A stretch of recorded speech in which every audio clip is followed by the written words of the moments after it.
mengetahui saya tuh punya strength apa. Pada satu titik bicara cita-citanya kan, strength-nya. Dengan strength ini saya bisa mencapai apa. Tapi pada tingkat paling tinggi, saya bisa berkontribusi dengan apa yang saya punya ini di masyarakat lewat Buat apa gitu. Pintu pertama kalau kita lihat framework leader ini, nanti Bapak Ibu juga boleh lihat gitu ya, cari ya. Itu pintu pertamanya adalah start with adult learning and modeling. Sesimpel gini Mas Ted. Dalam satu sesi nih misalnya, oke Bapak Ibu ada yang ingin memberi komen, ada yang bertanya, sunyi senyap.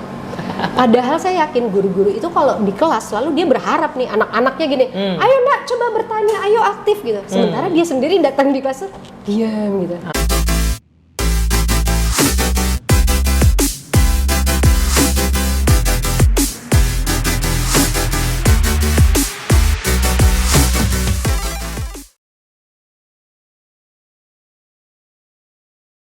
Assalamualaikum warahmatullahi wabarakatuh. Halo teman-teman semua, welcome to Better Leader. Saya mendatangkan pakar pendidikan nasional. Selamat datang Bu Nina Yuliana. Assalamualaikum. Senang sekali nih Mas Teddy bisa hadir di sini. Ini sebenarnya justru kesempatan nih saya bisa ngobrol-ngobrol juga sama Mas Teddy. Iya, sibuk soalnya dia. Ini orang salah satu paling sibuk di Dunamis. Teman-teman semua ya, Menteri Pendidikan Nasionalnya Dunamis. Kayak Bu Nina boleh cerita dikit ya? Kita kenalan dulu ya, kan baru pertama kali kan di benar. Better Leader ya. Kalau saya sih udah terkenal. Saya lagi ngikutin nih ya. Oke, teman-teman, ini Bu Nina Yuliana, Education Consultant lah ya kali ya. Nyebutnya apa sih namanya? Education Practice Coordinator. Education Practice Coordinator di Dunamis Education. Jadi Dunamis punya satu divisi khusus yang menangani dunia pendidikan. Nah, ini salah satu pakarnya gitu ya. Tapi sejarahnya Bu Nina sebagai orang pendidikan sudah jauh melampaui masa-masa di Dunamis. Boleh cerita dikit Bu Nina dulu gimana karir kependidikannya? Pendidikannya ya, kenapa memutuskan berada di dunia pendidikan? Ini kalau ceritanya zaman dulu itu jatuh cinta di dunia pendidikan ketika ngajar anak jalanan di kan waktu itu gabung tuh Youth Islamic Study Club Al-Azhar. Remaja masjid sebenarnya. Iya. Terus milih divisi namanya PAYIS, Pembinaan Adik Asuh YIS. Itu pada zaman, wah ini ketahuan nih ya jadinya angkatan berapa pada zaman dulu. Udah ketahuan, ini lebih tua dari saya, jadi mungkin yang disebutkan tadi organisasinya udah berubah nama.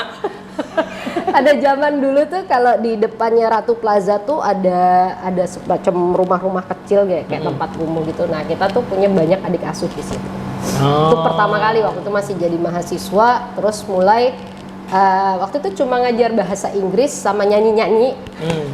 Awalnya itu ngajar bahasa Inggris sama nyanyi-nyanyi dulu, terus ada yang namanya Iqra ya, ngajarin Iqra gitu. Guru ngaji kan. Kelihatan kan. Terus abis itu mulai kan si anak yang tadinya nggak sekolah mau sekolah, terus nyariin orang tua asuh. Nah itulah kegiatan di situ, terus mikir, kok kayaknya setiap itu seminggu 2 kali, setiap seminggu 2 kali tuh mau ke sana tuh penuh semangat gitu. Nah, disitulah baru ngerasain kayaknya enak gitu. Sembari coba jadi guru privat. Jadi sembari bener nggak sih ini terus jadi guru privat. Jadi kuliahnya bukan pendidikan sebenarnya? Bukan, kuliahnya tuh teknik kimia. Buset. Jadi yang pulang ke dunia pendidikannya karena aktivitas. Karena aktivitas itu. Terus pernah kerja di konsultan pabrik. Yang berhubungan sama teknik kimianya pernah. Bikin apa sih kayak gimana sih kalau limbahnya begini harus diapain kan, dulu masih inget, kalau ini kita filterisasinya begini, pakai tambahin cairan kimianya ini supaya keluarnya aman. Nah gitu kan, itu berjalan 4 bulan. Itu setelah lulus berarti ya? Ya setelah lulus. Kok godaan ke sana terus ada, ya udah akhirnya masuk ke dunia pendidikan gitu. Terus singkat cerita pernah ngajar di mana aja? Awal sekali karirnya di ILP, kursus bahasa Inggris. Kursus bahasa Inggris ILP. Guru ILEP ya, ILEP. Zaman saya sekolah ILEP namanya, ILEP. Ya, terus apa lagi? Terus di High Scope. Wih, High Scope itu sekolah internasional awal-awal yang ada di Jakarta dan sangat mahal sekali ya. di Cilandak waktu itu kan. Iya, sekarang sih banyak saingannya, tapi dulu kan itu ya stand out gitu ya kelihatan banget. Terus habis itu? Lalu di Sekolah Islam Terpadu Aulia. Nah, itu yang paling lama ya? Bintaro, itu paling lama, 10 tahun lah, 10 tahun lebih. Saya ketemu Bu Nina pertama kali di situ ya. Dia masih agak imut-imut waktu itu. Itu aku ketemu udah mimpin sekolah apa masih jadi guru? Waktu itu jadi kepala sekolah, tapi waktu itu kan kepala sekolah 3 unit gitu. Dia tiap unit ada wakil waktu itu. Oh, kemudian jadi setahun setelah sekolah itu ya? Jadi mentor kepala sekolah. Jadi pokoknya Bu Nina itu di sekolah yang tadi terakhir itu udah pernah mimpin kayak di semua posisi lah. Akhirnya masuk Dunamis. Masuk Dunamis. Ya, gitu. Jadi saya ketemunya di sana, terus akhirnya sekarang bergabung. Udah berapa tahun Bu Nina? Di Dunamis ini udah masuk tahun ketiga ya, hampir 3 tahun. Oke lah ya, cukup lah, awet ya. Long lasting ya. Long lasting. Oke, nah teman-teman semua mungkin banyak yang belum tahu ya bahwa Dunamis kan mungkin diketahui dulu terkenal banget sama Seven Habits. Nah, kemudian sekitar tahun 2008-an itu masuk ke dunia pendidikan lewat workshop Seven Habits for Teens. Ya. Nah, sekarang nih teman-teman ada satu solusi yang sangat komprehensif untuk bangun budaya sekolah namanya Leader in Me. Kalau mau searching istilahnya Leader in Me, bukunya ada tuh, The Leader in Me judul bukunya. Nah, kita mau nanya sama Bu Nina ya, karena Bu Nina, saya dulu juga di education, tapi terus pindah ke bagian lain dan banyak perkembangan ya di education, termasuk perkembangan di Franklin Covey yang sangat pesat ya. Bayangin baru 2008-an sampai sekarang udah berapa negara gitu kan. Nah, kita mau tanya nih, perkembangan terakhir Bu Nina, Leader in Me itu diarahkan untuk bangun social emotional learning itu apa sih?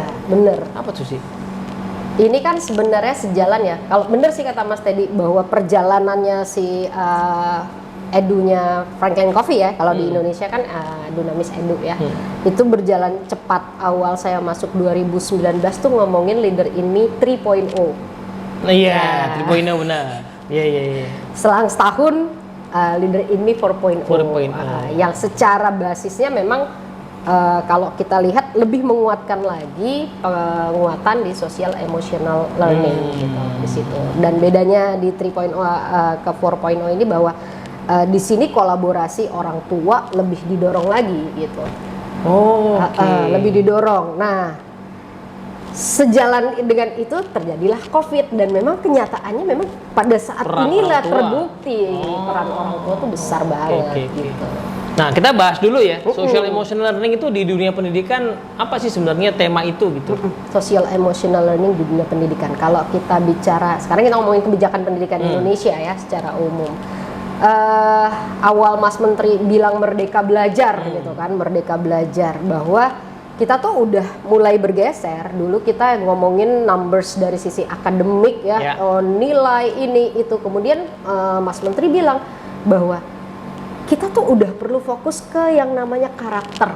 Sudah ada bicara bagaimana kita mesti ngecek si anak tuh pada saat ujian, pada saat di dalam pembelajaran, apakah mereka dalam kondisi happy, apakah mereka siap menerima pembelajaran, apakah mereka kemudian tumbuh tanggung jawabnya. Itu kan ada di dalam asesmen karakternya nih sudah mulai yang kan dari Dignas gitu. ya, memang dari arah Dignas, pendidikan ke sana. arahnya ke situ, dan sudah mulai lagi kita udah mulai ngelihat yang dibikin anecdotal notes-nya, reports dicatat, dilihat. Nah, awal-awal itu kan pasti kita namanya hal yang baru pasti kaget dulu kan, itu kaget dulu. Tapi ini sejalan juga di Amerika sendiri yang namanya social emotional learning SEL itu kan juga saat ini gitu ya, berjalan dari pandemik juga ya. Beberapa riset menunjukkan bahwa memang anak itu akan ready gitu ya, belajar dan lain-lain ketika dia punya kondisi sosial emosional yang sehat gitu. Nah, kadang-kadang guru kita masih ngeliat bahwa saya tuh deliver materi gitu. Padahal kita nggak bisa terlepas dari situ. Sebagai educators kita nggak sekedar deliver materi kan. Kita harus membuat si anak juga sehat nih. Kalau di dalam Seven Habits itu bagaimana, dan di Leader in Me-nya bahwa ada namanya paradigma education. Bahwa kita tuh harusnya develop the whole person. Bicara nggak cuma pikiran, tapi tubuh pikiran, hati, dan jiwa. Sebenarnya kan itu. Jadi dua angle ya penyebab, bukan penyebab ya, pendorongnya Pendorong. ya. Kalau dari Amerika sendiri memang sudah ada arah ke sana ya. Jadi apa namanya, apa nyebutnya ya, ke well-being, kesejahteraan anak dalam belajar itu krusial untuk membuat dia bisa optimal belajar. Benar. Dan di Indonesia arah pendidikan juga mulai ke sana.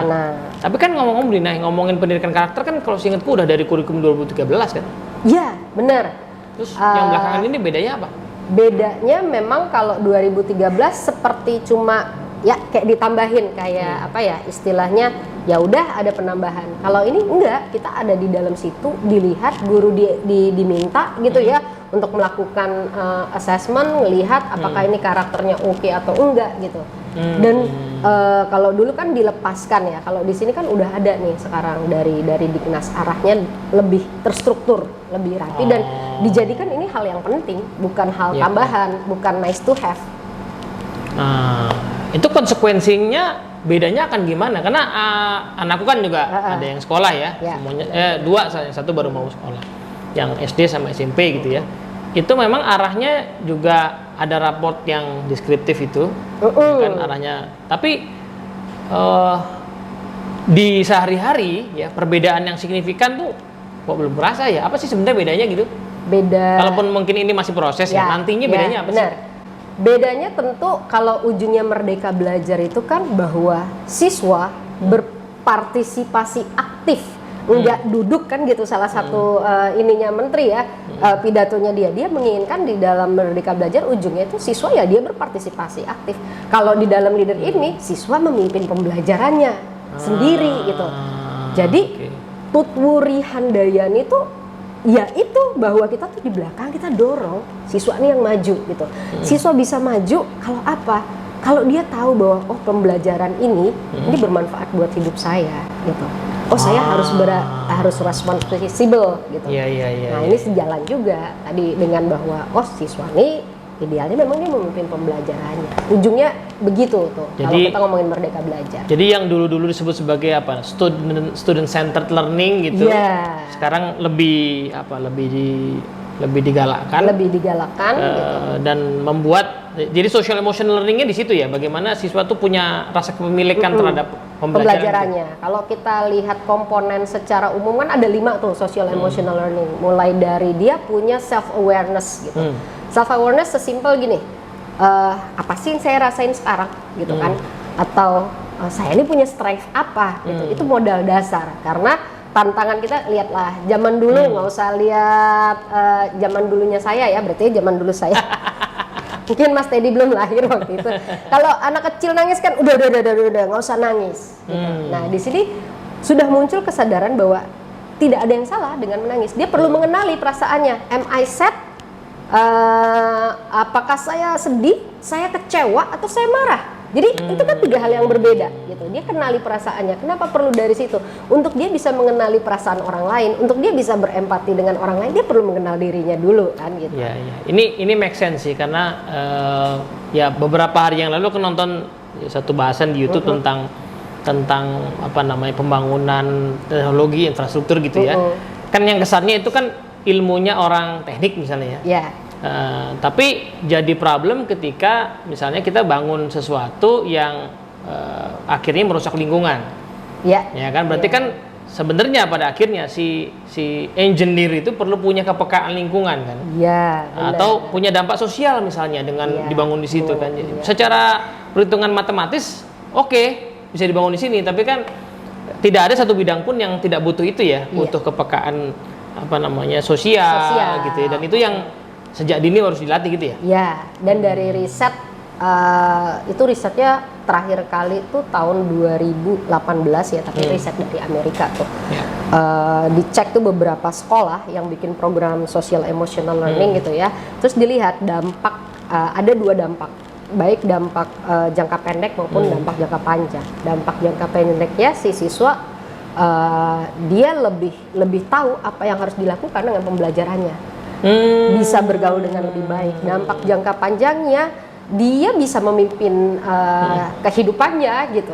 Itu udah dicek di beberapa siswa gitu, di beberapa. Jadi riset sekolah. yang empirik, Iya. jadi menunjukkan dua hasil itu Dua ya. hasil itu. Yang jangka pendek belajarnya jadi lebih Ya.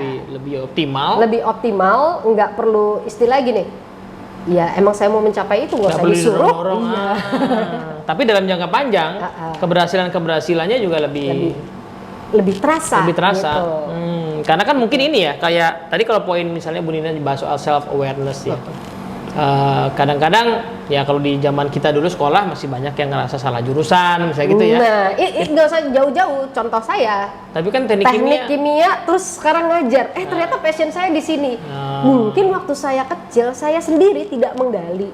Apa sih yang saya sukai? Pokoknya saya ikut aja. Yang keren itu ngambil jadi anak FIS, ikut anak FIS gitu. Kalau istilahnya FIS itu berarti udah angkatannya tua banget ya. Kalau saya kan IPA, IPS, bahasa. Ketahuan kan. Oke, itu poinnya ya. Ya, Jadi bisa jadi fenomena yang kelihatan tadi salah jurusan lah gitu ya. Merasa salah jurusan. Tapi salah jurusan. di belakangnya ada proses pengenalan diri, self awareness. Mengetahui saya tuh punya strength apa. Pada satu titik bicara cita-citanya kan, strength-nya. Dengan strength ini saya bisa mencapai apa. Tapi pada tingkat paling tinggi, saya bisa berkontribusi dengan apa yang saya punya ini di masyarakat lewat Buat apa? Gitu. Kan at the end ujungnya pendidikan kan nggak kayak mau menara gading ya, kita pengen enak aja dia nggak pengen begitu kan. Itu berarti dua ya. Kita anggaplah ya ada orang yang melalui pendidikan terus bisa bermanfaat di masyarakat, itu kan berarti dua sisi. Dia tahu dia mau mendalami apa. Tadi ya self awareness, tapi juga dia peka kan sama apa yang dibutuhkan masyarakat gitu kan. Nah, itu ada di salah satu komponen di social emotional learning juga. Jadi selain self awareness, lalu dia punya yang namanya self management, udah tahu nih kelebihannya apa. Tapi dia nggak bisa memanage kan. Nah, dia punya self management di dalamnya termasuk dia bagaimana dia memanage stresnya, bagaimana kalau ada tugas dari guru matematika, guru bahasa Inggris, saya harus melakukan apa dulu gitu. Yang kalau di ngomongin 7 habits itu ada di habit 3 kan, self management. Lalu ada yang namanya responsible decision making. Kenapa disebut responsible decision making? Bahwa kita ini bukan korban, kita bukan victim. Bahwa ketika ngambil keputusan saya udah tahu apa kelebihan saya sudah tahu bahwa bagaimana waktu saya tuh ini, maka saya akan memilih begini. Nah, baru muncul tuh yang namanya social awareness dan relationship skills. Itu ada di dalam social emotional learning. Oke, ceritanya Bu Nina nih ngingetin saya tentang satu hal ya. Jadi waktu kalau nggak salah buku Leader in Me itu jauh sebelum ada bahasan Leader in Me untuk social emotional learning ya. Tahun 2008, Pak Stephen Covey buku edisi pertama itu, saya tersentuh dengan kata pengantarnya. Dia bilang, jadi pada saat Pak Covey itu menyadari dampak dari 7 Habits di dunia pendidikan, dia bilang, selama ini saya ngajarin 7 Habits ke orang dewasa, itu kan tindakan kuratif sebenarnya ya. Nah, jadi orang udah dewasa baru diajarin gitu ya. Nah, sementara yang dilakukan di EBICOM ya, sekolah itu, yang pertama kali menerapkan 7 Habits itu sebenarnya tindakan preventif. Nah, kenapa nih aku baru keingetan nih Bu Nina ini. Ada kejadian beberapa hari ini ngobrol sama salah satu calon klien gitu ya. Problem utamanya sangat sederhana. Jadi banyak isu-isu problem di kantor itu karena satu grup orang, ya, asisten gitu ya. Itu pertama, jadi misalnya ada 10 orang, ya, 5 orang cuti bareng. Maksudnya masing-masing sebenarnya tapi bareng-bareng. Di tengah kepadatan aktivitas dan nggak ada koordinasi sama sekali. Kalau ditanya, kebayang. Itu kan cuma fenomena ya, jadi itu yang bikin stres kan. Tapi sebenarnya kalau ditarik ke belakang, itu kan isu soal responsibility. Ya cuti memang hak, tapi kan kok nggak ada ngobrol gitu kan. Itu juga isu soal empati. Karena kan temen yang 5 yang masuk ini heboh sendiri. Gitu ya. Belum ngomongin empati ke klien kan. Nah itu saya pikir yang tadi diceritain Bu Nina ya, kalau dari kecil ya sudah terbiasa mengelola dirinya, empati sama orang, itu isu-isu yang kayak aku ceritakan tadi mungkin udah nggak jadi isu lagi gitu ya. Itu hal-hal yang sangat basic kan. Itu problemnya. Oke. Jadi apa itu tadi? Self awareness, self management, responsible decision making, lalu social awareness, relationship skills. Yang menarik di relationship skills ini sebenarnya ujungnya kenapa terakhir itu dia udah tahu apa kelebihannya. Terus kalau social awareness kan dia tahu nih, oh saya ngomong sama orang yang lebih tua. Yes. Oh saya dalam lingkungan begini saya harus begini nih menyesuaikan kalau saya outfit dan lain-lain. Itu kan ada di social awareness gitu kan. Nah, ketika dia punya social awareness, dia tahu relationship skills bahwa oke, saya harus bicara, saya dengar kalau ngomong bicara saya dengerin dulu. Saya tahu ini hubungan gak sehat. Jadi si anak juga kalau di situ ya, kalau kita perdalam lagi, si anak tahu bahwa ini hubungan gak sehat. Misalnya dia tahu bahwa ini yang akan membuli dia gitu kan. Oh dia tahu saya harus gimana. Di situ di bagian relationship skills diajarin bagaimana kita jadi asertif. Oh, gitu. Bisa stand out gitu bisa ya? Bisa stand out, jangan jadi victim gitu. Kamu bisa loh melakukan sesuatu gitu terhadap, oke, gak bisa menolak, kamu bisa langsung lapor gitu. Itu diajarin gitu. Jadi lihat bahwa ini hubungan yang sehat. Hubungan yang sehat ketika apa? Kita mutual gitu. Kita dengerin, tapi kita juga nyampein gitu. Itu diajarin juga di situ. Kalau di Seven Habits itu kan kita ngomongin think win-win sama kita ngomongin bagaimana seek first to understand dan to be understood gitu. Nah, cuman gini Bu Nina, ini ada pertanyaan mungkin muncul ya di peserta ya. Hal yang kita obrolin tuh kan sebenarnya bukan hal yang baru. Ya. Apa sih sebenarnya yang beda sekarang gitu? Kalau zaman PPKN kan udah ada tuh menghargai orang lain misalnya gitu. Tapi apa sih bedanya? Bener. Yang membedakan kalau saya lihat framework lebih dalamnya ya, justru ini saya lihat salah satu contoh lesson plan-nya guru tapi di Amerika memang itu. Kalau kita buka Keisal tuh ada tuh di situ. Di situ bener-bener si anak dicontohin, dipraktekin. Jadi kalau dulu kan PPKN, oh kamu harus bersikap adil. Teori gitu. Nah kalau di sini diajarin si anak, ini ada studi kasus gini, yuk gitu. Terus ada labnya itu mereka dibikin yang namanya ada mereka bekerja sama. Kan ini sejalan juga dengan yang namanya project based learning ya. Si anak dikasih tuh project, di situ kan si anak belajar bagaimana dia tahu kelebihannya dia. Nah di situ tuh yang jadi tantangan kita saat ini kalau beberapa kali ngobrol adalah bagaimana kita sebagai educator, sebagai pendidik geser paradigma kita bahwa kita nggak lagi fokus kepada nilainya si anak, tapi bahwa kita yang poin utama tuh prosesnya dulu, si anak jalanin proses gitu kan. Kalau kita kan, oh pokoknya hasil proyeknya. Nah, ini yang saat ini berapa kali ngobrol sama sekolah jadi tantangan. Beberapa kepala sekolah nyampein tuh kerisauannya gitu. Gimana nih Bu, guru-guru masih fokus di hasil akhir, nilainya. Hasil akhirnya pun bahkan nilai ya. Nilai. Sementara di situ kan butuh kesabaran. Kan bener nggak kalau aku nangkep begini? Jadi misalnya kalau dulu ya, zamanku misalnya ada sih kerja kelompok zaman dulu ada. Tapi langsung ke hasil akhir either misalnya oke presentasiin terus langsung dikasih nilai hasil kerja kelompoknya nilainya 90 100 segala macam gitu ya. Kalau sekarang ini bukan hanya itu ya, tetapi apakah dia misalnya dalam grup itu menyepakati satu hal bersama yang goals bersama, kemudian ada interaksi yang baik apa enggak, pembagian tugas, pengenalan minat. Dan setelah selesai kan kalau di salah satu lesson plan guru udah selesai nih project based learning. Nggak selesai begitu aja, tapi ditanya si anaknya, oke, apa yang kamu rasakan baik dari kerja kelompok ini?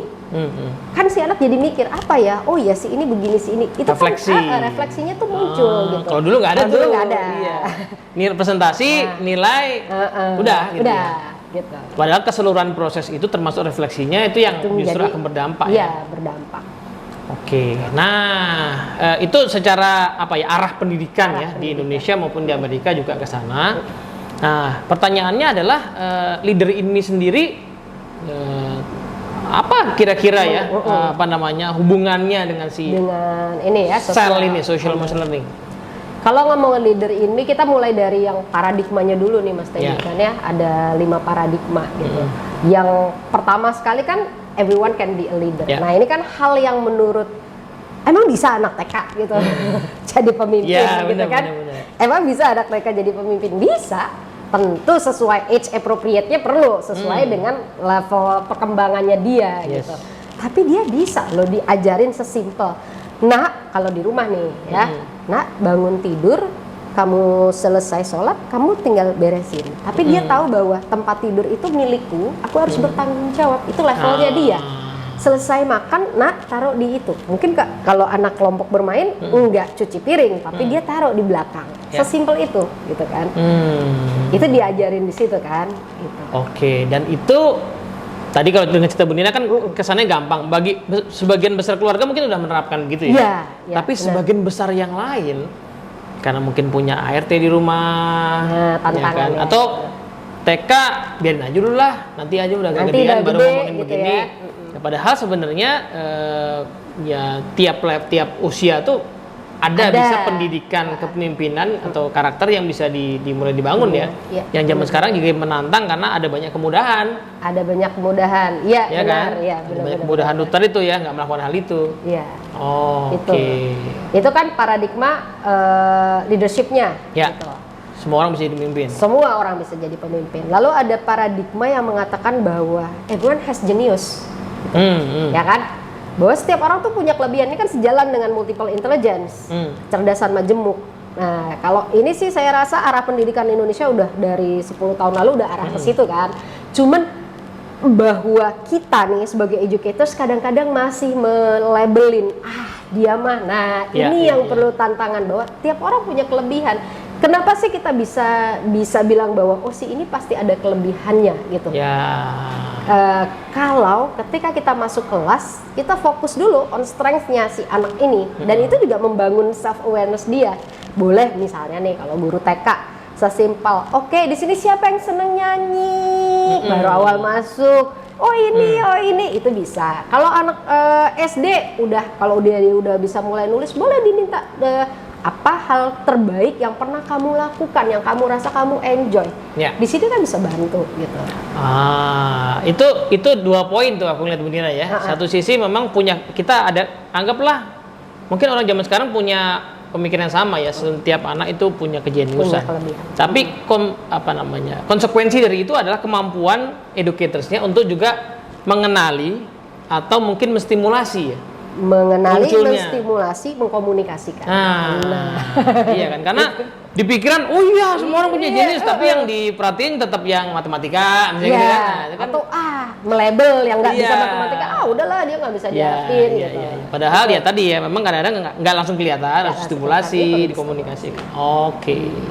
Itu paradigma yang kedua. Lalu paradigma berikutnya bahwa bicara dari sisi kita semua nih sebagai educators tadi ya, develop the whole person kan harusnya gitu. Jadi kita nggak lagi bicara bahwa ya udah saya datang saya selesai gitu. Ngajar selesai gitu. Bahwa misalnya gini, sesimpel bercerita. Seringkali balik lagi nih bukan menginikan guru matematik, tapi guru-guru eksak merasa cerita tuh nggak penting gitu. Nah, menarik nih. Ya kan. Padahal banyak sekali cerita-cerita yang bisa membuat si anak fokus nih sama topik yang mau kita angkat. Misalnya, cerita bisa yang fiksi, bisa non-fiksi, tapi dibawakan lewat cerita. Nah, ada di sebuah kelas nih lagi mau ngangkat bagaimana sih kita harus melestarikan alam, mengurangi yang namanya fossil fuel, kan gitu kan. Sekarang orang udah bicara nih yang namanya electric car ya, gitu kan. Si guru bercerita depannya tuh gini, kalian tahu nggak bahwa ada loh sebuah negara katanya gitu yang tahun ini nih udah nggak ada mobilnya yang pakai fossil fuel. Dia mulai dengan itu, sebenarnya ujungnya dia mau ngajarin nih bagaimana kita bisa melestarikan alam. Jadi cerita lewat itu dulu. Anak kan bingung, enggak. Coba kalian cari tahu negara apa itu. Wah, coba si anak kan bingung kan. Ternyata adanya di cerita Marvel ya. Wah, ternyata enggak. Norwegia. Norwegia ada. Saya juga baru tahu pas saya ngeliat itu guru gitu. Norwegia, dia cerita dengan bagusnya gitu sehingga si anak gitu kan. Baru dia masuk ke topiknya. Jadi sains kenapa itu kita perlu melestarikan alam, bla bla bla. Jadi sains itu bukan berarti harus langsung rumus-rumus gitu ya. Iya. Kalau di salah satu strategi pembelajaran ada tuh namanya understanding by design, itu hook-nya. Membuat anak hook ya, terkayul gitu, hooknya gitu. Jadi dia gitu kan. Nah, ini kan perlu kejelian si educators. Iya. Dan perlu kemampuan educators juga. Educators harus punya social awareness, dia baca buku juga, dia lihat. Nah, wah ini bagus nih saya angkat. Jadi, nah dia juga melek dengan kondisi sekitar gitu. Menarik ya kalau ngomongin ini kan. Jadi poin tadi Bu Nina kan sebenarnya lagi bahas the whole person. Maksudnya adalah seringkali dulu ya misalnya pendidikan itu fokus kepada intelektualitas ya. Iya. Jadi kemampuan anak untuk menganalisa soal segala macam selesai ya. Tapi bahwa even pelajaran yang sebenarnya dulu dianggap eksak gitu ya. Sebenarnya di dalamnya itu bisa punya potensi untuk menumbuhkan social emotional learning juga gitu ya. Jadi pada saat dia belajar pelestarian lingkungan, bukan hafalin. I know, saya tahu kenapa saya harus belajar ini. Saya ingin melestarikan. Jadi dapat why-nya gitu loh, Mas Ter. Oke. Itu Mantap kan, ya. Ya menarik ya kalau semua guru bisa begitu kan menarik ya. Oke, Bu Nina.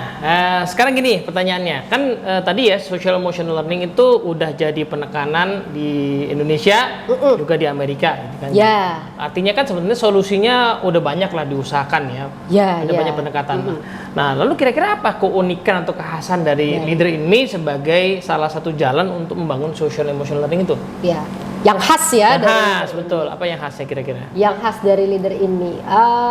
Pertama kali mungkin kita perlu mensyukuri nih arah pendidikan kita ya. Baik dari sisi arah pendidikan Indonesia, arah pendidikan dunia semakin aware bahwa bicara pendidikan tuh nggak cuma nilai gitu kan. Itu kita udah lihat nih arahnya semakin jelas ke sini. Itu sudah kerasa sih ya. Sudah kerasa gitu. Awareness ini udah muncul di mana-mana gitu. Tapi kan namanya hal baru, orang akan cari bentukan-bentukan mana yang paling pas. Caranya gitu kan? gimana? Caranya gimana? Oh iya, saya sadar nih.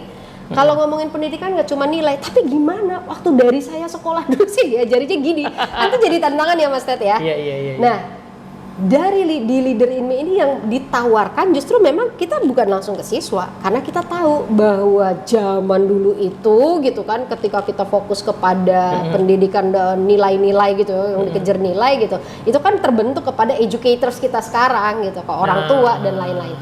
Pintu pertama kalau kita lihat framework Leader in Me, nanti Bapak Ibu juga boleh lihat gitu ya, cari ya, itu pintu pertamanya adalah start with adult learning and modeling. Jadi kata kuncinya ada di learning and modeling gitu ya.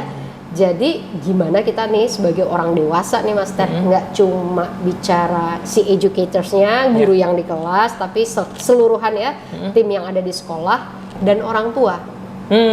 Gitu ya. Dia belajar dan meneladankan. Kenapa sih perlu?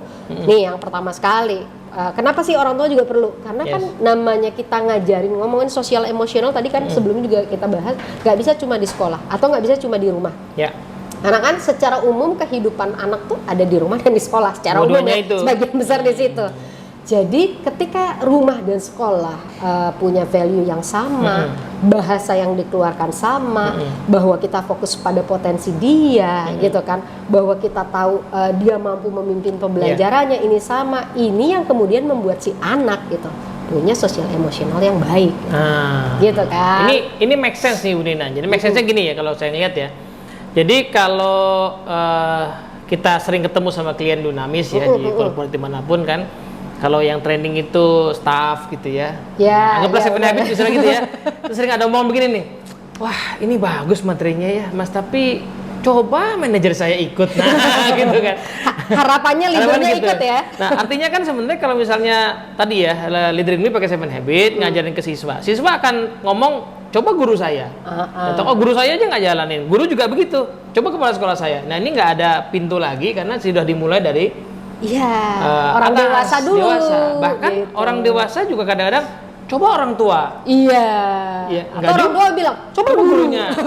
Udah dimulai dari yang paling sangat fundamental ya, principal learning modeling gitu ya, sama ada learning modeling orang tua sama para pendidik di sekolah sama-sama belajar duluan. Karena kan balik lagi pada dasarnya orang tua juga educators. Bener nggak? Bener. Orang tua itu kan educators. terasa kok di masa pandemi ini orang tua tuh educators. Nah, ini yang menjadi pintu penting gitu kalau dan di dalam prakteknya itu ketika sudah belajar bagaimana memastikan ini mereka meneladankan. Ada yang namanya sesi-sesi kita ketemu coaching dengan tim baik prinsipal maupun kepala sekolah, ada sesi dengan orang tua untuk memastikan mereka paham dan meneladankan karena nggak cukup sekedar paham gitu. Oke, jadi 2 poin ya. Contoh itu ada. Sekedar paham itu gampang, kasih workshop ya. Iya. Tapi kan akhirnya harus diteladankan. Iya. Supaya berdampak kepada siswa tadi ya, atau kepada anak gitu ya. Iya, benar. Nah, jadi atau kebalikannya, kadang-kadang kalau anggaplah orang tua merasa, oh saya udah jalanin kok, tapi kalau dia nggak paham, ya kan kadang-kadang nggak sadar juga bahwa yang diteladankan itu mungkin nggak cocok, harus diperbaiki gitu ya, atau nggak komplit. Iya, nggak komplit. Ya. Iya, benar-benar. Itu yang menarik gitu ya, ketika saya juga ngeliat, menarik sekali dan memang ini jadi tantangan pendidikan kita kan saat ini gitu ya. Bahwa nggak tahu ya Mas Menteri itu pernah baca atau apa karena ketika dia ngomongin sekolah merdeka, dia kan mau luncurin kan guru penggerak. Dia nggak ngomong siswanya dulu, tapi gurunya dulu. Guru penggerak gitu. Nah, kalau di leader ini itu bicara ya adult di sini tidak hanya guru gitu. Educator semuanya mulai dari prinsipal, seluruh tim yang ada gitu, termasuk tenaga kependidikan Mas Ted yang menarik di sini. Jadi kadang-kadang kan gini ya, si anak terutama anak SMP SMA kalau kita ke sekolah kan mereka tuh sering banget tuh di tempat TU gitu. Duduk ngobrol-ngobrol ya sama tim TU. Bayangkan kalau tim TU-nya sudah tahu bahwa saya harus komunikasikan strength-nya dia, nggak cuma di dalam kelas. Dia tahu nih bagaimana mengkomunikasikan strength-nya si siswa gitu. Itu akan terasa di segala lini. Balik ke rumah orang tuanya juga gitu. Saya ngebayangin kalau ada petugas perpus yang bisa mengkomunikasikan strength-nya sesederhana misalnya, saya perhatiin kamu suka baca novel detektif ya. Iya. Mungkin kamu pengen jadi polisi. Iya. Menarik ya, menurut kamu apa yang menarik di ini gitu kan? Kan dia mampu begitu gitu kan, diajari punya kemampuan begitu. Itu ya. Iya. Ini poin bagus nih. Jadi sementara itu adalah sesuatu yang mungkin paling menantang dibangun ya. Kalau kita amatin klien-klien kita juga macam-macam ya.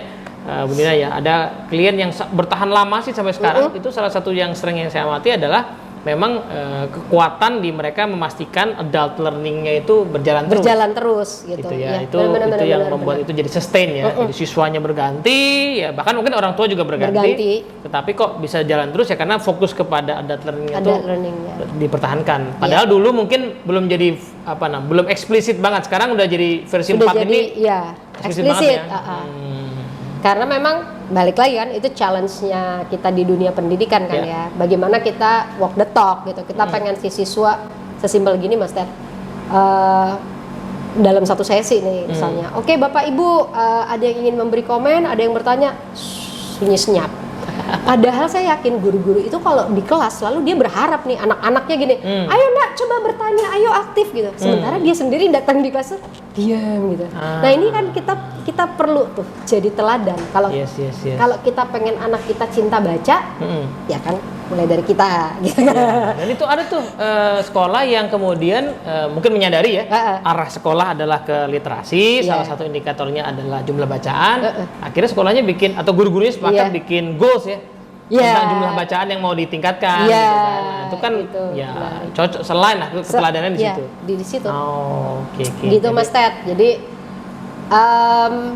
itu sangat-sangat menarik. Di luar itu tentu kita lihat bagaimana leader ini perlahan ya dalam proses transformasi sekolah membentuk culture itu. Kan udah kebentuk nih adultnya begini, si anak diajarin. Tapi kan culture-nya juga harus dibentuk nih gitu. Lewat apa? Lewat bagaimana si anak diberikan peran-peran kepemimpinan. Oh, kamu sukanya nyanyi. Oke, kamu bisa jadi leaders of song. Misalnya nih di pelajaran Zoom ya, di sesinya sesi online. Oke, kamu boleh milih satu lagu yang kamu sukai gitu ya. Untuk sesi transisi nanti pelajaran. Bayangkan si anak ngerasa, ternyata kesukaan saya memutar lagu tuh jadi memberikan kontribusi untuk kelas loh. Itu peran-peran kepemimpinan disediakan dan ini khas banget nih teman-teman. Nanti kalau pas kita di video-video berikutnya kita bahas lebih detail, itu keren banget gitu ya. Tidak seperti yang dibayangkan dulu lah pokoknya. Oke, terus kemudian yang satu lagi aspek akademik kalau nggak salah ya. Akademik. Nah, di akademik ini yang paling menarik menurut saya bagaimana ketika si siswa itu punya yang namanya sekarang di 4.0 disebutnya leadership portfolio. Leadership portfolio, oke. Tadi kita ngomongin di social emotional learning itu ada yang namanya self management. Dia tahu dia mau kemana, dia tahu bagaimana mencapainya. Nah, di leadership portfolio itu si anak diminta untuk menemukan apa sih yang jadi goalsnya kamu di tahun ini. Gak cuma akademik, Mas Ted. Jadi akademik dan non akademiknya, apa yang personalnya. Saya mau jadi YouTuber seperti Mas Teddy misalnya. Jangan. Masih dikit subscribernya. Misalnya, kan itu bisa. Oke, nah di akademik apa yang mau kamu tingkatkan? Bahasa Inggris, Bu. Saya pengen bahasa Inggris saya naik dari rata-rata 7 jadi 8,5 misalnya, atau jadi 8. Oke.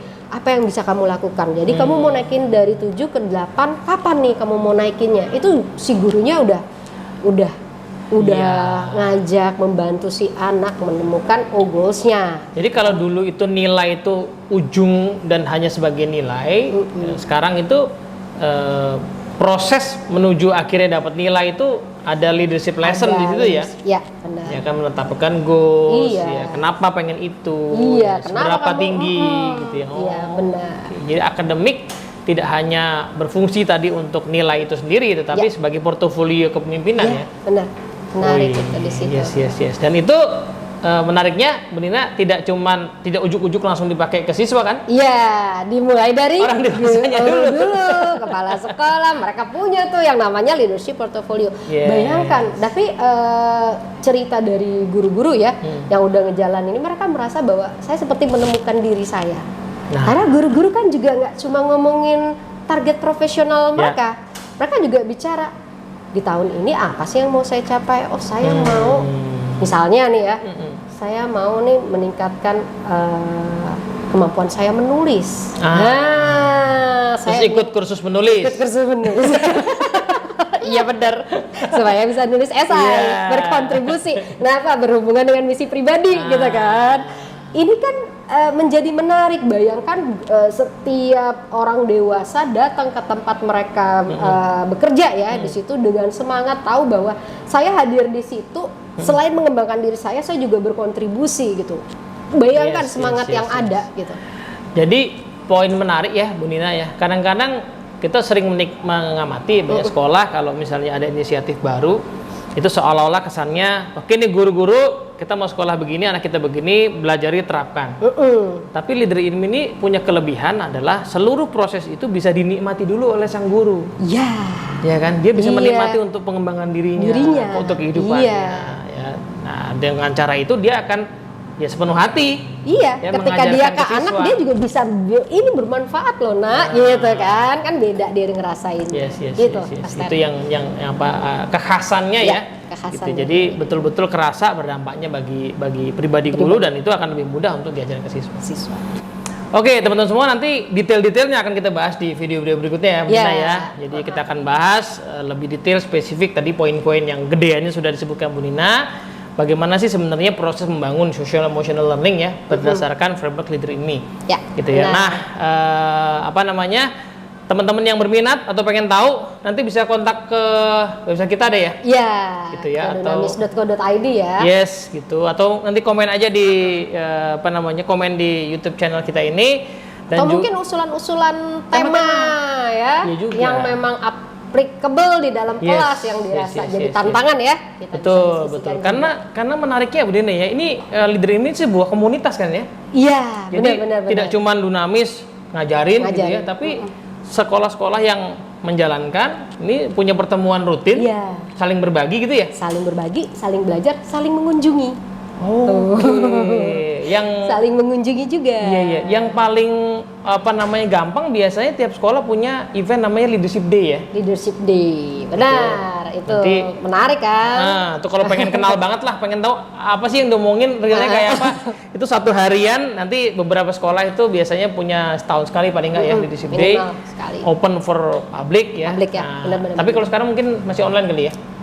Ya, semua masih melaksanakan online. Cuman kan nanti arah pendidikan kita nih katanya kan sudah mulai ini ya, PTM ya. PTM ya, nanti ya, intinya adalah tiap tahun ada itu pintu kenalan pertama lah ya. Ya, Selain benar, tadi benar. apa namanya artikel dan segala macamnya ada, tapi kalau pengen tahu sekolahnya kayak apa, ada sekitar 30-an sekolah sekarang yang sedang running itu, dan sebagian dari antaranya yang sudah lama banget tadi ya, tahun 2008an seingat saya, dan itu masih bertahan gitu ya. Oke, Bu Nina, thank you banget Ya, waktunya buat Thank hari you ini. juga Mas Teddy. Kita harapannya bisa ketemu lagi, ngobrol-ngobrol lagi ya Mas Teddy ya. Siap. Oke, teman-teman, thank you. Sampai ketemu lagi di Better Leader berikutnya. Assalamualaikum warahmatullahi wabarakatuh. Assalamualaikum. Waalaikumsalam warahmatullahi wabarakatuh.